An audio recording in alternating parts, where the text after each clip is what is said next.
Balling from the sidelines is ready for a new episode. We on our last division now in the AFC. The AFC West. The Wild Wild West. Patty Mahomes, the best quarterback in the NFL. And Jay Herbo, Justin Herbert. Got the Raiders with Jimmy G now under center. And then you got the Broncos. Will Russell Wilson be able to bounce back and retake his legacy and prevent it from being tainted with accusations of being a system quarterback with the way he played last year in Denver? It was bad. A lot of storylines in the AFC West. It's gonna be an entertaining year in the AFC West.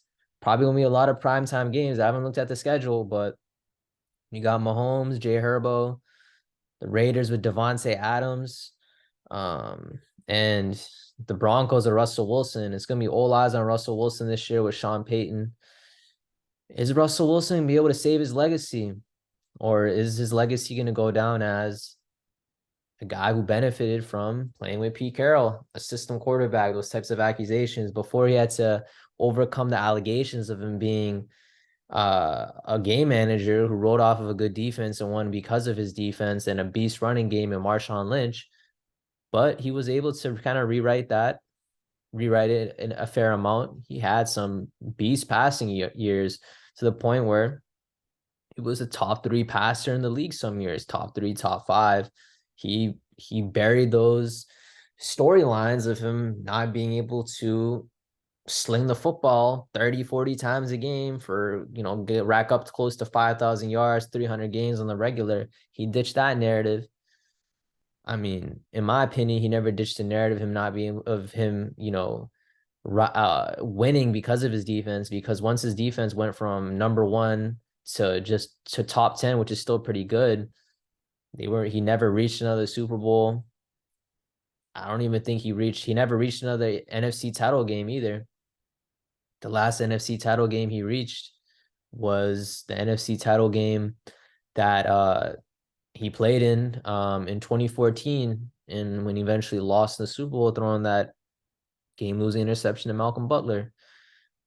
But this is about predictions though, so let's ditch the storylines. Let's get back to the real talk of what we think is going to happen. Because storylines are storylines; they don't mean nothing until you get on the field and you see the results. So I mean, I don't even got to tell you who I got winning the division, because anybody with half a brain is going to know Patrick Mahomes is going to win the division.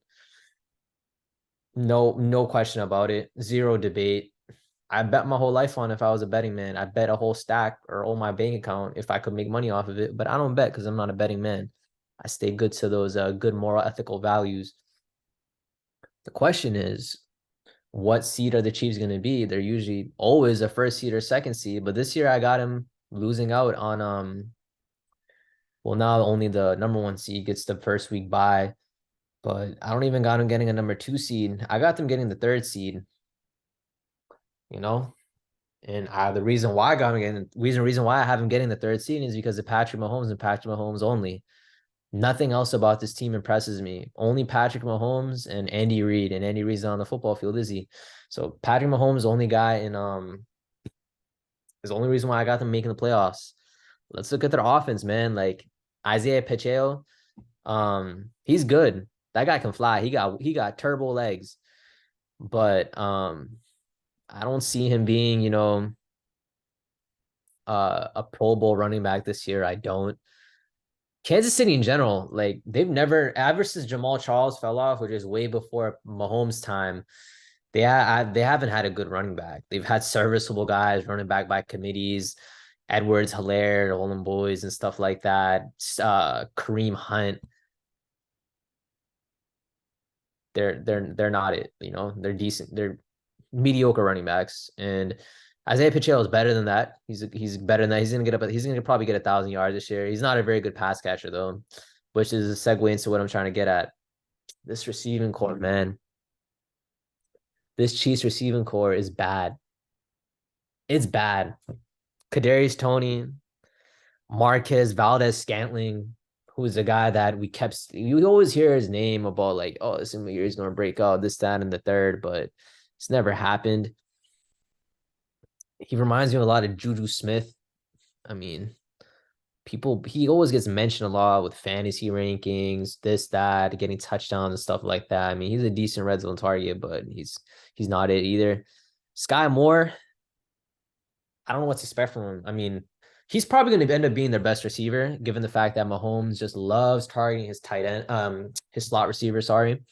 And from the looks of training camp, the film, the highlights I saw, the journalists, the beat writers, they're really big on Sky Moore. Again, what's the ceiling? Probably like 850 yards. I don't think they're gonna have a single 1,000 yard receiving wide receiver. Now let's get into Travis Kelce. I had the Chiefs winning this week one game, the kickoff from a couple of days ago. They lost. Obviously, Travis Kelce didn't play in that game. But one thing I forgot to hit on in that video I made with my boy Owen Kearney, our other co-host over here, guest host, who's regular on the show. I forgot to mention how Travis Kelce, man, he's 34 years old, heavy usage rate. He's taking a whole lot of hits. This could be the year where he's regresses. Do I think he's going to be a bad tight end? Absolutely not. I think he's still going to be a very good tight end. The tight end position right now isn't very deep either. We're coming off from a few years back, 5 years ago, 6 years ago. We were kind of in the age of the tight end with so many great tight ends that from Gronkowski, Jimmy Graham, George Kittle, who else? I mean, a bunch of other tight ends. I'm like, I can't think of the names right now. But not anymore. Not anymore. Like tight end position is pretty relevant now. After your Travis Kelce's, your Mark Andrews, Hawkinson, George Kittle himself has, he's still good, but he wasn't able to make a big legacy out of that. Greg Olson was another guy from, he's been retired for quite a few years now, but I'm saying like 5 years ago. This is a long time ago. It feels like a whole lifetime ago when tight ends were deep. But Travis Kelce, I don't think there's a good chance he's not going to be like a 1,300, 14-yard receiver, 10 touchdown guy. He's getting up there in age, and tight ends take a whole lot of beating. They're catching passes in the middle of the field where the middle linebackers, the safety yards, they get a lot of hits. As soon as they catch the ball, they're getting pounded, man. And they also have to incur blocks. Like they get a whole lot of crack blocks. They get freaking chopped at the line of scrimmage. Their whole game usually is I'm gonna get freaking pounded in the face to the point where the middle linebacker, the safety, thinks that I'm out of the play, and somehow I stay standing up like Tyson Fury after I get a freaking haymaker from Deontay Wilder, and I leak into coverage and I get a big pass out of nowhere. It's gonna add up on him, man. He's 34 years old. Gronkowski is actually the same age, around the same age. I think Gronkowski's 35, 34 as well, actually. And Gronkowski's out the NFL. He got hurt a whole lot. Jimmy Graham's like the same age. Like all these other guys that are Travis Kelce's age, they're gone. They're long gone. And he's still here getting those, still playing at a Hall of Fame level. And he's a top 5 tight end ever. But when we saw Antonio Gates at the end of his career, Tony Gonzalez at the end of his career, even Jason Witten, they were great tight ends. They were giving you like 800 yards a game, which is a ton for a tight end anyway. But for the Chiefs, man, his reputation is 1,000+ yard receiver. There's a good chance he might not be that anymore. It might be 700, 800 yards, and by next season, he might be on his way out. Of course, we didn't see none of that in the playoffs last year. He went off in the playoffs, but it's not unheard of to see a guy look like he's still his old self, and next year he just takes a couple steps back. Then we follow the times undefeated. Then we look at the offensive line with the Chiefs. They have a bad offensive line. We already knew that. We watched like the game the other day too with the Lions. They didn't hold their fair end of the bargain. That's always been kind of like a weak point with the Chiefs anyway. I mean, that's when they got pounded by the Buccaneers in the playoffs. They kind of overcame that. be able to put it up a couple gears, but like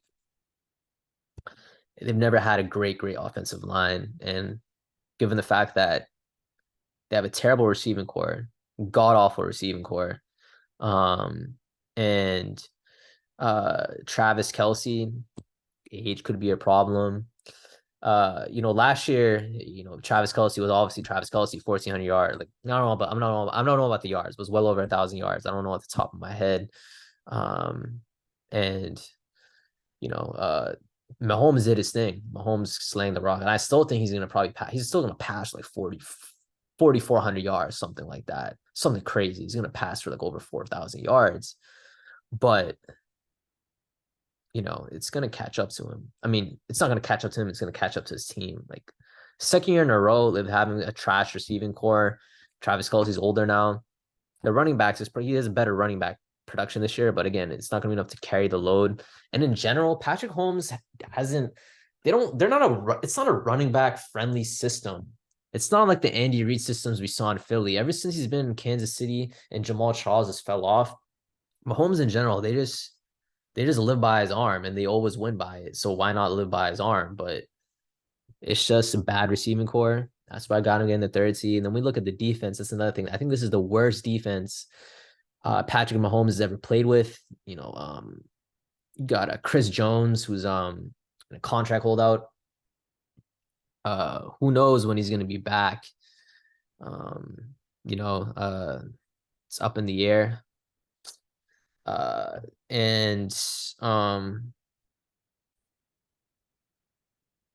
And yeah, Chris Jones is really like he was the rock of that defense, getting them get their pressures, disruption. They lived and died by it. But they still got some good guys like Trent McDuffie, really good cornerback. He had a great year last year. Jalen Watson, another guy, had a good year last year. Justin Reed is Justin Reed, man. He's been there, done that, quality starter, experienced. But I'm looking at the other besides them. There's still like Derek Nottie. I'm not that big on him. George Karlaftis. Um, Jack Cochran. I'm not that the linebacking core, especially. I'm not that big on the linebacking core. Willie Gay's all right. He's good. Like Willie Gay's all right. But it's just not a good defense. Even last year, their defense wasn't a strength. It was enough to get by. They've always had a bend don't break defense with Patrick Mahomes. They've been able to just get carried by him.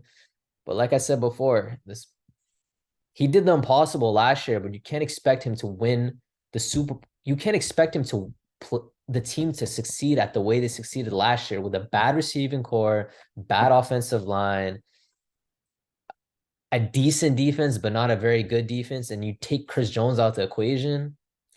They're gonna have their hurdles. They're gonna have their hurdles, but luckily they got the best quarterback in the NFL, a guy who's already a top 10 quarterback in NFL history on their team to carry the weight. But there's gonna be struggles this year. Don't get me wrong. Don't think this is gonna be a walk in the park, but it's gonna be another, romanticized story for Patrick Mahomes being able to do something with nothing. This is the NFL, man. Even with the Patriots with Tom Brady, like they had those beast defenses those 3 years that they won the Super Bowl when they had, suspect receiving cores. And those receiving cores are actually better than what they have right now. Deion Branch, David Givens, Troy Brown. It's better than a lot better. I mean, it's better than what they have right now. But you look at those Patriots teams when after Randy Moss got traded, got washed up. And I mean, they had Wes Welker. I mean, and they had Rob Gronkowski. But what I'm trying to get at is, maybe not so much those teams. I mean, they didn't have a deep guy those years. That's what I'm trying to get at. They didn't have a good deep receiver. They tried getting Brandon Lloyd, didn't work out. And they weren't able to win Super Bowls. When they started winning Super Bowls again, when their defense became good again, those years from 2009 to 2013, the defenses weren't good. I mean, they're all right. They weren't very good though. They were better than what the Chiefs got right now, but not by much. and that's why they didn't make a single Super Bowl. But yeah, and you look at those Patriots teams in 05, 06. Rashay Caldwell, again, those are better receiving corps than what they have right now. I'm seeing comparisons right now. Rashay Caldwell, and they had Corey Dillon, Lawrence Maroney, and Kevin Falk as a third now running back pass catching. Brady had better weapons, but what I'm getting at is you can't expect Patrick Mahomes to be able to do the Superman every year, man. It's not gonna happen if you don't give him the right weapons and the right team. So I got them being the third seed. Let's look at the Los Angeles Chargers. I originally had them getting a wild card spot, but I backtrack with that. Jay Herbo, good quarterback, very good quarterback, Pro Bowl caliber quarterback. Do I think that he is as good as Jalen Hurts, Patrick Mahomes, Joe Burrow? Is he anywhere close to that? I don't think so at all. He might put up good numbers, but I do not think that he's at that level. He's in that second tier where Ben Roethlisberger was. Only Ben Roethlisberger was proved to be a great playoff performer. Herbo choked last year with a huge lead, and he missed the playoffs a couple years before that with pretty good teams that were good enough to make the playoffs. So, Jay Herbo, good quarterback. But he's not the type of quarterback where I'm gonna look at Jay Herbo and be like, Justin Herbert. All right, they're getting him because of Justin Herbert, because it hasn't happened. Look at Austin Eckler. He's a very good running back. But I'm worried about his injuries. The amount of usage rate he's gonna be getting, he's gonna be getting tons of carries. They're gonna be, force feeding it to him, and not only that, he's gonna be catching probably like 90 balls a year. He's gonna be getting a lot of hits. In the flats too, those passes you run out to the flats, you get pounded, man. Like you're gonna have you're gonna get, first of all, there's gonna be probably a middle linebacker covering you, and they hit hard already, and you're expected they're dinky dunk passes. You're trying to make guys miss and what have you, and then when you're juking them out, faking, doing all sorts of cutbacks, jump cuts, and everything, the other defenders get crowded because you're making those split moves, and they attacks other traffic, and they're gonna basically collapse on you. He's gonna get a lot of hits. He stayed healthy last year, but the year before he missed a ton of games. I think Eckler is gonna miss some games this year. And the Chargers in general, they've just been extremely unlucky when it comes to injuries. Like Keenan Allen gets injured every year. Mike Williams gets injured every year. Maybe it's an issue with their offseason training, their strength and conditioning. I mean, it's possible. You've seen a lot of teams. Sometimes there's always these teams where they have good weapons, but they always end up getting injured, and it makes you think maybe if it happens so consistently, maybe something wrong with the offseason training. So we got Keenan Allen. Like, probability has he's gonna miss some games too. It's Keenan Allen, man. He can never, ever, ever, ever, ever, ever stay healthy, even though he's the best route runner in the NFL when he's healthy. He can never ever stay healthy. Mike Williams, again, injury problems from what I remember. Let's look at Mike Williams. Yep, you see he missed 3 games last year. Played 16 games a year before, so he missed a game that year. Rookie year, he only played 10 games. They get injured, man. The Chargers, they have their issues with the injuries. And then you look at Gerald Everett, good tight end, but he's not a factor tight end. Like he's gonna be his Jay Herbo's probably third read, man, because Eckler's their check down guy. And let's look at the other side of the ball. You got Brandon Staley has really underwhelmed, underperformed with the defense he's had. We look at Phillip Rivers' last year when he got spanked by the Patriots in the playoffs, but they had a really good secondary with Derwin James, and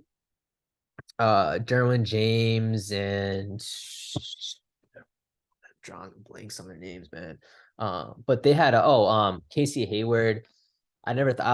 Casey Hayward is more of a slot corner to me, but he played well that year. They had like three Pro Bowlers in that secondary alone. And it was a talented defense. I know, I mean, that wasn't Brandon Staley's time. Like Brandon Staley wasn't a coach then, but he inherited some of those players like Derwin James, Bosa, and stuff like that. And their defense hasn't been great, man. Like they've been a good defense, inconsistent, terribly inconsistent. They haven't they've underachieved big time, and I expect that to stay the same way this year. Um, I expect to stay the same way. J.C. Jackson shut down corner in New England at one point. Went to L.A. Last year during his time in LA with the Chargers, he had a down year. Everybody expected him to bounce back. Training camp, they're saying he had a great training camp, and I bet he did. He's a talented guy, but what matters is what happens on the field. And I don't know if he's gonna bounce back to the way he was before. I don't think he's ever gonna be as good as he was in New England. Um, so they added Eric Kendricks. I like that addition a lot. Good addition to the linebacking corps. Been there, done that. Veteran guy, been on a lot of playoff teams. Joey Bosa speaks for itself, man. When Joey Bosa's healthy, they can they can pass rush, man. They got Joey Bosa and Khalil Mack, but these guys have been on the team for years now, like these core nucleus guys, and their defense hasn't taken off. And I have no reason to believe that their defense is going to take off this year to the point where it can win them games. I think they're going to keep them in games, but I don't think it's going to win the games. And combined with the Chargers' injury histories, they're going to have a winning record. I think they'll go 10-7, but 10-7's um 10-7 is not going to be enough to get you a wild card spot this year. I got the Jags in the third wild card spot. I think the Jags are gonna probably go like 11-6 or something like that. So they'll go 10-7. Good year, but they're not making the playoffs in my opinion. But I wouldn't be too surprised if they made the playoffs because it's a talented roster. And if they stay healthy, they got a talented offense, but I'm just skeptical with the health factor over here. Look at the Raiders. Interesting prospect what we got with the Raiders right now. Good offense. Um, they have a new quarterback now, Jimmy Garoppolo. I'm um I'm I view Jimmy Garoppolo as a satisfactory quarterback. I don't think he's as good as Ryan Tannehill or Alex Smith when it comes to doing the little things and playing winning football, putting your team in position to win. I think he was benefiting more from a foolproof offense, quarterback-proof offense in San Francisco.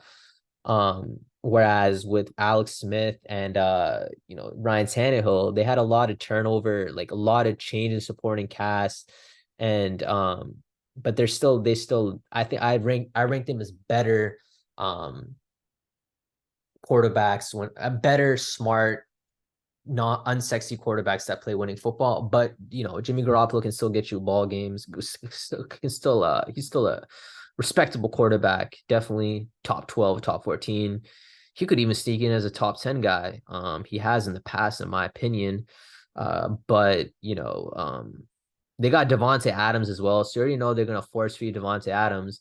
And that's probably the best guy in the NFL to force feed. He's freaking TD numbers off the charts, receptions off the charts, yards off the charts.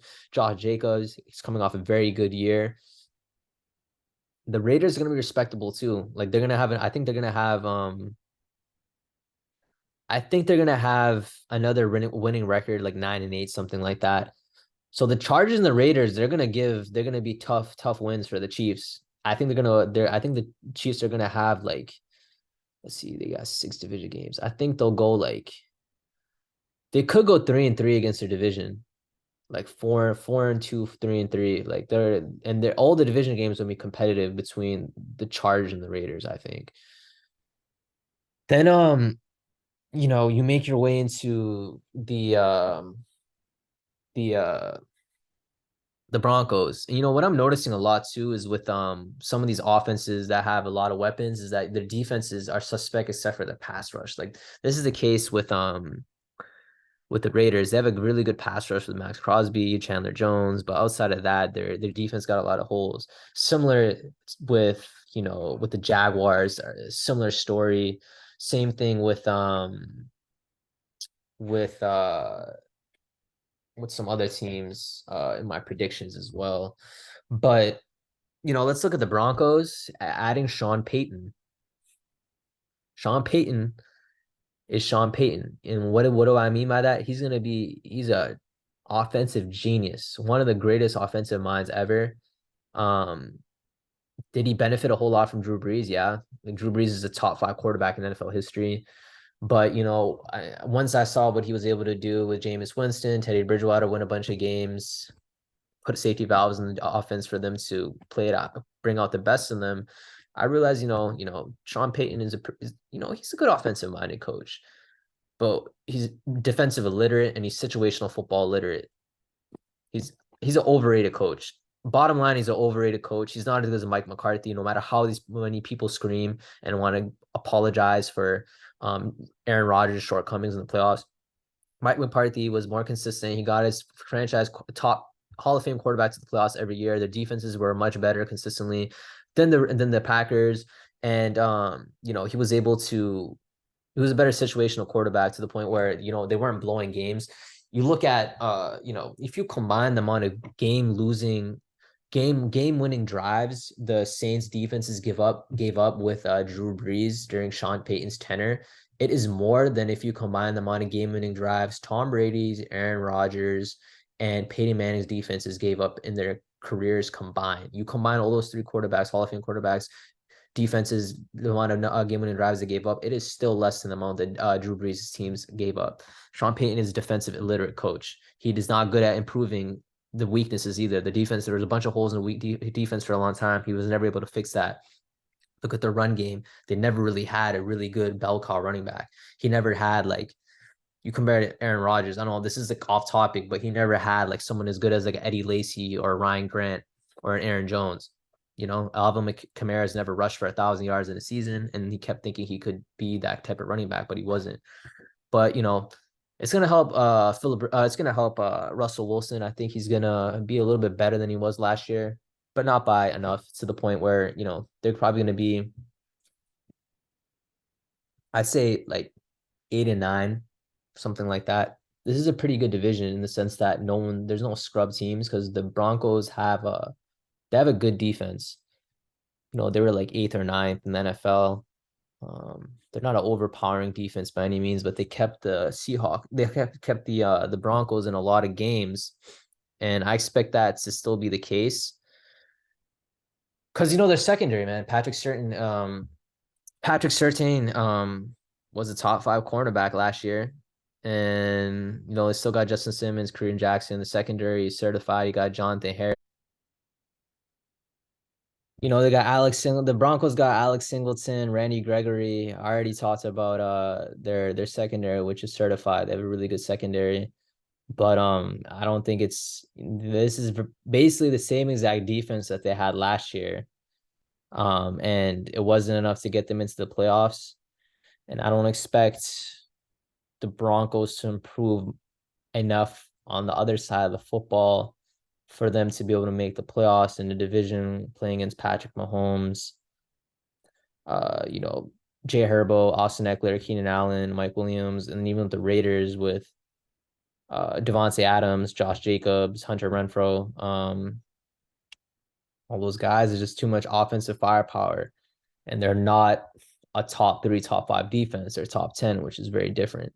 So the Broncos are finishing dead last in the division this year, even with Sean Payton. Sean Payton is not what people think Sean Payton is. He doesn't deserve to be in the Hall of Fame either. If he gets into the Hall of Fame, that's whole narrative. But he will help the offense a little bit, but not enough.